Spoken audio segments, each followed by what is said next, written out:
В этом видео мы поговорим о двух важных моментах – разумное расходование проволоки и наращивание проволоки, но обо всем по порядку. Разумное расходование проволоки. Что это значит? В процессе плетения украшений длина хвостиков проволоки меняется. Один хвостик становится короче, другой длиннее. И если за этим не следить, в определенный момент у вас останется один длинный хвостик, а другой совсем короткий. Поэтому с каждой новой бусинкой обращайте внимание на длину остатков проволоки и берите именно тот хвостик, который длиннее. Именно таким образом ваши хвостики будут расходоваться равномерно, и, соответственно, вы сможете избежать излишней траты проволоки.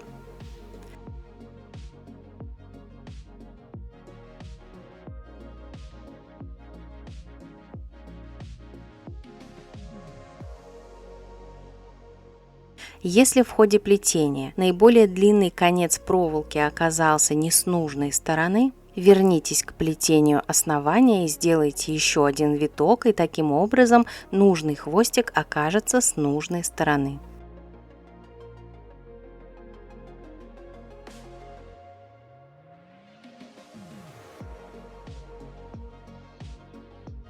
Таким образом, ваша проволока будет расходоваться разумно и экономно.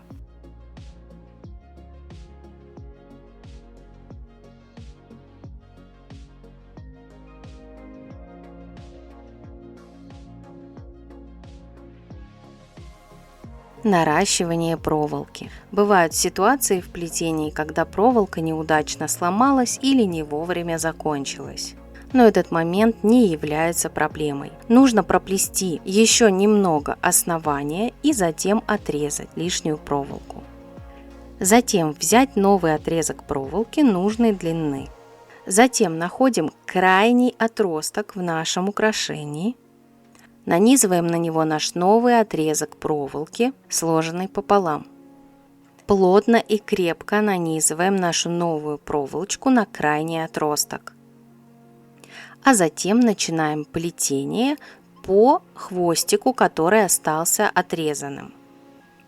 В предыдущем видео мы говорили об угле натяжки для скручивания проволоки. Так вот, в ситуации, когда нам нужно проплести немного проволоки по обрезанному хвостику, угол натяжки мы делаем наиболее тупым, то есть расставляем пальцы пошире. В данном случае это нужно для того, чтобы в этом месте у проволоки была наибольшая прочность. И как только наша обрезанная проволочка заканчивается, мы снова плетем с острым углом натяжки. То есть пальцы, которыми мы растягиваем проволоку, мы ставим немного поуже и продолжаем плести украшение.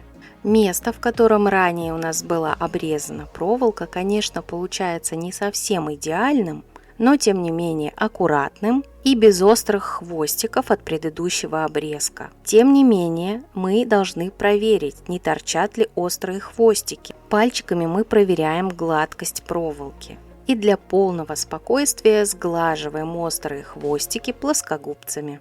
Затем пальчиками проверяем, не осталось ли у нас острых торчащих концов. И если все в порядке, можем продолжать плетение украшения.